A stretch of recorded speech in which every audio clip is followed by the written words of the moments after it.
رب اجعلني مقيم الصلاة ومن ذريتي ربنا وتقبل دعاء ربنا اغفر لي ولوالدي وللمؤمنين يوم يقوم الحساب۔ اے میرے رب مجھے ہمیشہ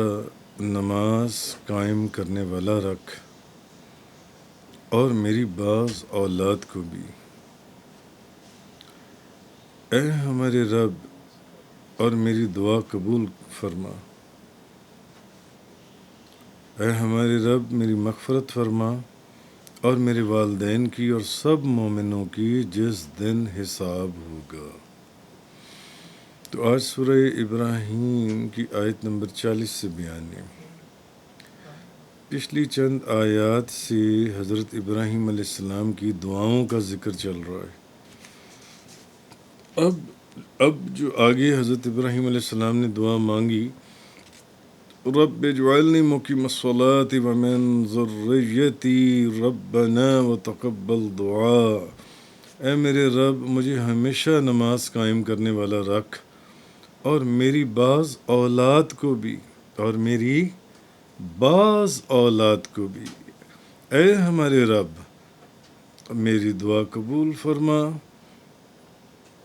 ربنا اغفر لی ولوالدی وللمؤمنین یوم یقوم الحساب، اے ہمارے رب میری مغفرت فرما اور میرے والدین کی اور سب مومنوں کی جس دن حساب ہوگا۔ اب ایک تو اس دعا سے ہمیں یہ معلوم ہوا کہ دعا جو ہے وہ سب سے پہلے اپنی ذات سے شروع کرنی چاہیے، بجائے اس کے کہ دوسروں کے لیے دعا کریں، پہلے اپنے آپ سے اپنی ذات سے دعا شروع کرنی چاہیے، جو ان سے یہ کہ جس میں ایسا کوئی شبہ نہ آئے کہ جیسے مجھے ان دعاؤں کی جو ان سے یہ ضرورت نہیں ہے اور دوسروں کو خدا سے ان چیزوں کی وہ زیادہ عاجز اور ان کو ضرورت ہے دعا کی۔ پھر یہ ہے کہ اپنی ابراہیم علیہ السلام نے ایک طریقہ یہ بھی ہمیں سکھایا کہ اپنی دعا کے اندر ماں باپ کو دعا میں شامل رکھنا چاہیے، ماں باپ کو دعا میں شامل رکھنا چاہیے۔ اور ہم نے بزرگوں سے سنا کہ جس دعا میں ماں باپ کا ذکر کیا جائے، ماں باپ کے لیے بھی دعا ہو، وہ دعا مستجاب ہوتی ہے، رد نہیں ہوتی۔ اور تیسرا یہ کہ ہر مسلمان کے حق میں بھی دعا کرنی چاہیے، جیسے کہ انہوں نے وللمؤمنین، ہر مسلمان کے لیے بھی دعا کرنی چاہیے جو ان سے یہ۔ اور چوتھا یہ کہ یوم یقوم الحساب، کہ آخرت کی دعا ضرور مانگے، کہ صرف دنیا کی دعاؤں کے اوپر وہ اکتفا نہ کرے، بلکہ آخرت کی دعا بھی ضرور مانگے۔ تو سب سے پہلے اپنی ذات سے دعا شروع کرے، والدین یا ماں باپ کو اپنی دعا میں ضرور شامل کرے، مسلمانوں کے حق میں دعا مانگے اور آخرت کے لیے ضرور دعا مانگے۔ یہ ابراہیم علیہ السلام کا ایک طریقہ ہے، اور نبی کریم صلی اللہ علیہ وسلم خود بھی دین اور دنیا دونوں کی دعا مانگا کرتے تھے۔ بہرحال یہ جو فرمایا وَمِن ذُرِّيَّتِي، اور کچھ میری اولاد کو، اے میرے رب مجھے ہمیشہ نماز قائم کرنے والا رکھ اور میری بعض اولاد کو بھی، کچھ میری اولاد کو۔ تو ابراہیم علیہ السلام آپ کو چونکہ افراد کے بارے میں اللہ تعالیٰ کے بتانے سے معلوم ہو چکا ہوا تھا کہ بعض افراد ایسے ہیں جو کافر ہوں گے، بعض افراد ایسے ہیں جو اس کی مشیت میں ہے، جو چل رہا ہے، وہ کافر ہوں گے۔ تو اس لیے آپ حضرت ابراہیم علیہ السلام نے، کیونکہ آپ جانتے تھے کہ بعض لوگ کافر ہوں گے، بعض مسلمان ہوں گے، آپ نے اپنی بعض اولاد کے لیے نمازوں کی پابندی اور ان کی حفاظت کی دعا کی جن سی ہے۔ والوالدی، اور میرے ماں باپ کو۔ تو حضرت اس آیت میں اب حضرت ابراہیم علیہ السلام نے اپنے ماں باپ کے لیے دعا مانگی ہے، آپ نے اپنے ماں باپ کے لیے دعا مانگی ہے، اور ماں باپ سے مراد حضرت ابراہیم علیہ السلام کے یہاں پر اس آیت کے اندر حقیقی والدین مراد ہیں، حقیقی والدین مراد، ورنہ تو چچا بھی تو باپ کے ہی اس میں آتا ہے نا، تو یہاں آپ کے حقیقی والدین مراد ہیں، اور آپ کے جو ابراہیم علیہ السلام کے حقیقی والدین تھے وہ دونوں مومن تھے، صاحب ایمان تھے۔ آپ کے جو حقیقی والدین ہیں وہ دونوں مومن تھے، اور حضرت ابراہیم علیہ السلام نے ان کے لیے دعا فرمائی تھی۔ اچھا، جبکہ سورہ توبہ کے اندر آپ لوگ پہلے پڑھ آئے ہیں، وما كان استغفار ابراہیم لابیہ الا عن موعدہ، اور ابراہیم کا اپنے باپ کی مغفرت کی دعا کرنا صرف ایک وعدے کی وجہ سے تھا۔ تو سورہ توبہ کی آیت میں جو جہاں باپ کا ذکر آیا وہاں باپ سے مراد حضرت ابراہیم علیہ السلام کا چچا آزر مراد تھا، وہاں چچا آزر مراد تھا، وہاں آپ کے سگے والدین مراد نہیں تھے۔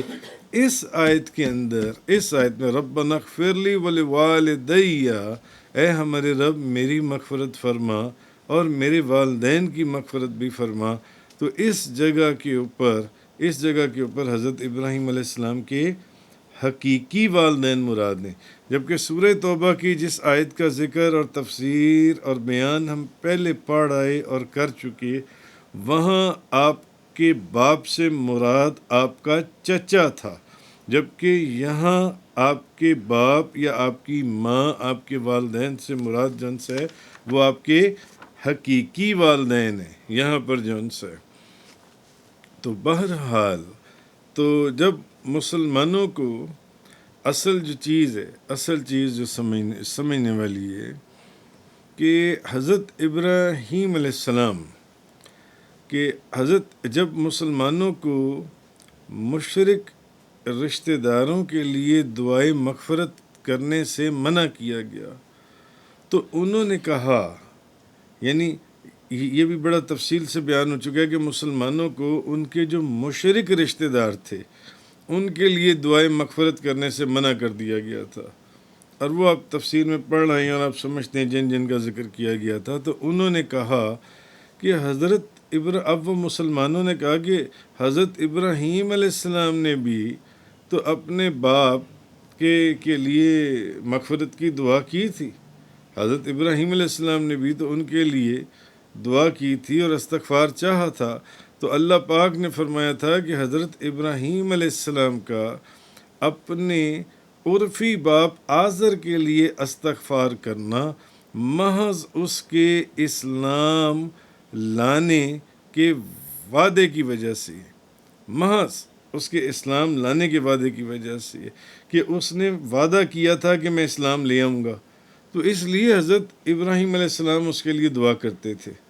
اس لیے اس کے لیے دعا کرتے تھے، کیونکہ کافر کے لیے دعا کرنے کی اجازت ہے کہ بھئی وہ ہدایت کی طرف آ جائے اور کلمہ پڑھ کر مسلمان ہو جائے، اسلام کو قبول کر لے، اللہ کی وحدانیت کا اقرار کر لے۔ کافر کے لیے، مشرک کے لیے دعا کی اجازت ہے جو ان سی ہے، مگر جب مسلمانوں کو مشرک رشتہ داروں کے لیے دعائیں مغفرت کرنے سے منع کیا گیا تو اصل میں جو نقطہ ہے وہ یہ ہے کہ وہ مشرک رشتہ دار جو مر گئے تھے، جو مر چکے تھے، ان کے لیے مغفرت کرنے، تو انہوں نے کہا کہ ابراہیم علیہ السلام نے بھی تو اپنے باپ کے لیے استغفار کیا تھا نا،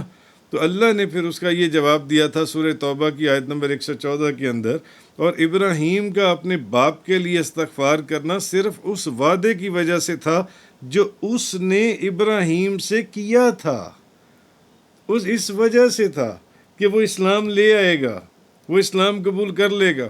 اور جب ان پر ابراہیم علیہ السلام کو یہ پتہ چل گیا کہ وہ اللہ کا دشمن ہے تو پھر وہ اس سے بیزار ہو گئے، اور بے شک ابراہیم بہت نرم دل اور بہت بردبار تھے۔ تو کہنے کا مقصد یہ ہے کہ وہ ابراہیم، اللہ نے پھر اس کا یہ جواب دیا ان لوگوں کو سورہ توبہ کی آیت نمبر 114 کے اندر، کہ ابراہیم علیہ السلام نے جو آزر کے لیے دعا مانگی تھی نا بخشش اور مغفرت کی، وہ صرف اس لیے مانگی تھی تاکہ اس نے وعدہ کیا تھا اسلام قبول کرنے کا، اس لیے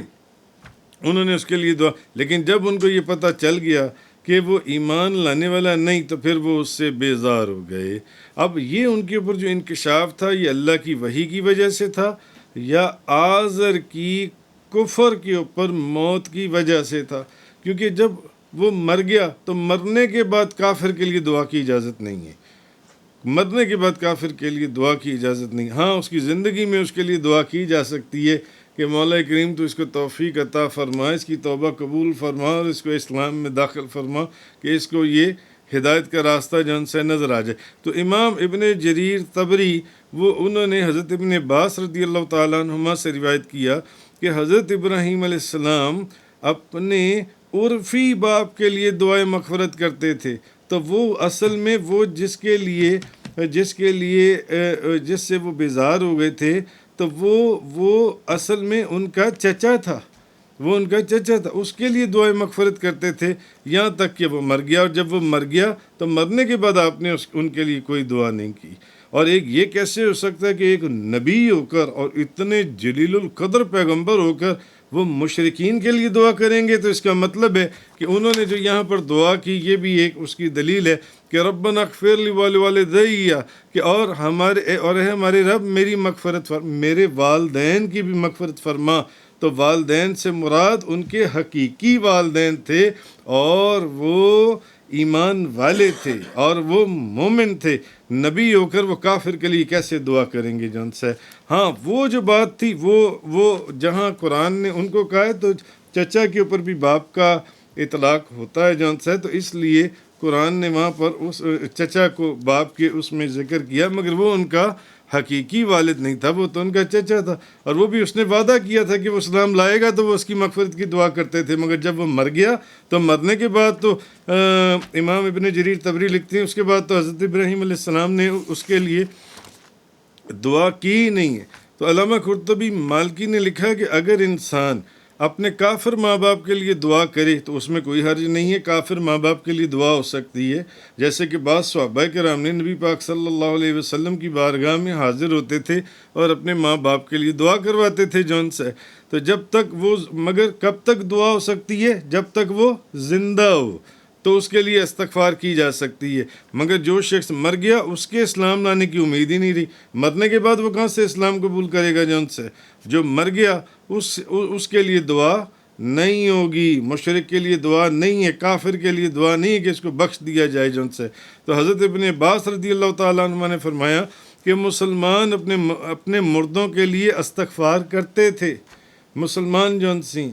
وہ اپنے مردوں کے لیے استغفار، تو تب یہ آیت نازل ہوئی، اور اس آیت کے نازل ہونے کے بعد انہوں نے اپنے مردوں کے لیے استغفار کرنا چھوڑ دیا، اور ان کو زندہ مشرکین کے لیے جو مشرک یا کافر زندہ ہیں ان کے لیے مغفرت کی دعا کرنے سے منع نہیں کیا گیا، ہاں تا وقت ہے کہ وہ مر نہ جائیں، مرنے کے بعد کافر اور مشرک کے لیے جون سی وہ دعا ہے وہ دعا نہیں ہے۔ تو حضرت ابراہیم علیہ السلام کو آزر کی زندگی میں صرف اس کے ایمان لانے کی امید تھی، وہ آپ کا چچا تھا، وہ کافر تھا، وہ ایمان والا نہیں تھا، اور مگر آپ کو امید تھی کہ یہ ابھی زندہ ہے تو شاید یہ ایمان لے آئے، تو زندہ کافروں کے لیے دعا کی اجازت ہے، اس لیے آپ اس کے لیے استغفار کرتے تھے۔ یہ تفسیر امام ابن ابی حاتم کے اندر ہے، مگر جب وہ آزر مر گیا تو پھر آپ نے اس کے لیے مغفرت کی دعا نہیں کی، کیونکہ کافر کے مرنے کے بعد اس کے لیے مغفرت کی دعا نہیں ہو سکتی، اور اس سے آپ بیزار ہو گئے اور وہ مر گیا اور ایمان نہیں لایا جون سا۔ تو اب اس آیت کے اندر یہ جس جگہ یہ جو ذکر ہوا ربنا اغفر لی ولوالدی،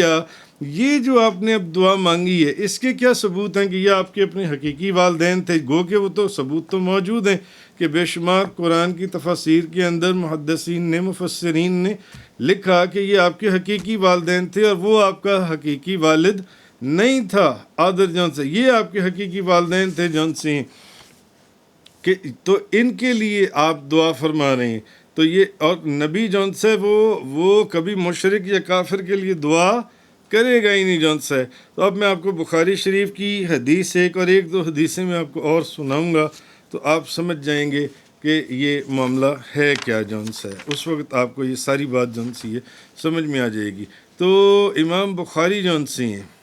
امام بخاری وہ روایت کرتے ہیں، حضرت ابو ہریرہ رضی اللہ تعالی عنہ بیان کرتے ہیں کہ ایک دن اس کے لیے آپ کو اس کا ایک پس منظر سمجھنا پڑے گا۔ جب آپ پس منظر کو غور سے سمجھ لیں گے تو آپ کو پتہ چل جائے گا کہ نہیں، وہ آزر جون سا ہے وہ تو بہت پہلے مر گیا تھا، یہ تو آپ کے والدین کریمین کی بات ہو رہی ہے، ابراہیم علیہ السلام کی، اور وہ ایمان والے تھے جون سے مومن تھے۔ تو حضرت حضرت ابو ہریرہ بیان کرتے ہیں کہ ایک دن ابراہیم علیہ السلام بی بی سارہ کے ساتھ ایک جابر بادشاہ کے ملک میں پہنچے۔ حافظ ابن حجر عسقلانی نے لکھا ہے کہ وہ مصر کا بادشاہ تھا، مصر کا بادشاہ تھا۔ تو اس بادشاہ کو یہ پتہ چلا کہ اس کے ملک کے اندر ایک شخص آیا ہے، یعنی ابراہیم علیہ السلام، اور اس کے ساتھ ایک نہایت حسین و جمیل عورت ہے۔ تو اس نے کہا کہ فوراً وہ جو شخص آیا نا جس کے ساتھ حسین و جمیل عورت ہے، اس شخص کو بلا لو۔ اور پوچھا کہ یہ عورت کون ہے؟ ابراہیم علیہ السلام نے کہا کہ یہ تو میری بہن ہے، حالانکہ وہ تو آپ کی بیوی تھی۔ انہوں نے کہا کہ یہ تو میری بہن ہے۔ تو پھر آپ سارہ کی یہ کہا تو آپ بی بی سارہ کے پاس گئے اور آپ نے کہا کہ اے سارہ، اس وقت روئے زمین پر میرے اور تمہارے سوا اور کوئی مومن نہیں ہے۔ تو اس بادشاہ نے، یعنی اس وقت روئے زمین پر یہ دو مومن تھے، ابراہیم علیہ السلام نے کہا یا میں اور یا تم۔ تو آپ نے فرمایا کہ اس بادشاہ نے مجھ سے تمہارے متعلق پوچھا تو میں نے کہا کہ یہ میری بہن ہے، تو تم میری تکذیب نہ کرنا، یعنی مجھے جھٹلا نہ دینا۔ آپ نے ایک مسئلہ بھی اس کو سمجھا دیا کہ تم میری دینی بہن ہو، دینی بہن ہو۔ تو اس لیے میں نے اس نقطۂ نظر سے میں نے یہ کہہ دیا جون سے۔ تو ابراہیم علیہ السلام نے یہ جو توریہ فرمایا تھا، جب اس ظالم بادشاہ کو پتہ چلا، کیونکہ آپ نے کیوں ایسا کیا تھا کہ جب وہ اس بادشاہ کی عادت تھی کہ اگر کوئی حسین و جمیل عورت کسی کی بیوی ہوتی تو پھر وہ اس کو قتل کروا دیتا تھا۔ تو اس کی وجہ سے آپ نے اس کو کہا کہ یہ میری یعنی بہن ہے، اور دینی بہن آپ نے اس کا تصور کیا۔ تو اس بادشاہ نے سارہ کو بلوایا، بی بی سارہ کو۔ تو جب وہ ان کو پکڑنے لگا تو اس کا جو ہاتھ ہے اس کو فالج ہو گیا، اس کا ہاتھ کام کرنا چھوڑ گیا جون سے۔ تو اس نے کہا کہ تم اللہ سے میرے لیے دعا کرو۔ وہ ڈر گیا، خوفزدہ ہو گیا۔ اس نے کہا میں تمہیں نقصان نہیں پہنچاؤں گا۔ تو بی بی سارہ نے دعا کی تو اس کا ہاتھ ٹھیک ہو گیا۔ جیسے ہی اس کا ہاتھ ٹھیک ہوا، اس نے دوبارہ بی بی سارہ کو پکڑا۔ تو جب پکڑا تو دوبارہ اس کا ہاتھ جون سے اس کو فالج ہو گیا، تو پہلے سے بھی زیادہ اس کو فالج ہو گیا۔ تو اس نے کہا تم اللہ سے میرے لیے دعا کرو، میں واقعی تمہیں کوئی نقصان نہیں پہنچاؤں گا۔ بی بی سارہ نے اس کو پھر اس کے لیے دعا کی، اس کا ہاتھ پھر ٹھیک ہو گیا۔ امام بخاری فرماتے ہیں کہ یہ حدیث حضرت ابو ہریرہ سے، اور کہا کہ میرے پاس، اس نے اپنے بندوں کو بلایا، اس نے کہا کہ تم یہ جو حسین و جمیل عورت لے کر آئی ہو میرے پاس جون سا، یہ تم کسی انسان کو نہیں لے کر آئے، یہ کوئی جنوں میں سے یہ کوئی اور چیز تم اس کو لے کر آئی ہو۔ تو پھر اس نے حضرت سارہ کو ہاجر ان کو دی، یعنی بی بی ہاجرہ جون سی ہیں وہ ان کو عطا فرمائی جون سی ہیں۔ اور وہ ان کے جو والد تھے وہ قبطیوں کے بادشاہ تھے، اور وہ مصر کے ایک شہر کی رہنے والے تھیں۔ یعنی جو بی بی ہاجرہ تھیں وہ بذات خود ایک شہزادی تھیں اور ایک بادشاہ کی بیٹی تھیں، جن کے متعلق آپ پڑھ آئے ہیں کہ ابراہیم علیہ السلام بی بی ہاجرہ کو اسماعیل علیہ السلام کے ساتھ بے آب و گیا میدان کے اندر چھوڑ کر چلے گئے تھے۔ یہ فتح الباری کے اندر یہ چیز لکھی ہوئی ہے۔ تو حضرت سارہ حضرت ابراہیم علیہ السلام کے پاس پہنچیں تو وہ نماز پڑھ رہے تھے۔ تو انہوں نے پوچھا، تو حضرت سارہ نے کہا کہ اس کافر نے، اللہ نے اس کافر کے مکر کو رد کر دیا، اور یعنی کیونکہ وہ ڈر گیا تھا، اس کا ہاتھ سارا فالج ہو گیا تھا بازو جون سے۔ تو 2 دفعہ ایسا ہوا، اور پھر اس نے مجھے میری خدمت کے لیے ایک لڑکی یا ایک عورت دی حاجر اس نے مجھے دے دی ہے جون سی ہے۔ تو حضرت ابو ہریرہ نے کہا کہ حضرت ابو ہریرہ رضی اللہ تعالیٰ عنہ فرماتے ہیں کہ یہی حضرت حاجر تمہاری ماں ہیں، اے زمزم کے بیٹو، یہی حاجر تمہاری ماں ہیں، کیونکہ وہ آ کر ابراہیم علیہ السلام چھوڑ کر تو وہیں پر گئے تھے نا جہاں سے پھر زمزم کا کنواں جون سے ہے۔ تو یہ صحیح بخاری، مسلم شریف، ترمذی شریف، مسند امام مالک شریف اس کے اندر یہ ساری چیزیں جون سی ہیں آئی ہیں۔ تو آزر جو ہے، آزر شام کے قدیم شہر حران کے اندر مر گیا تھا، اور ابراہیم علیہ السلام ایک بہت عرصہ اس شام کے اس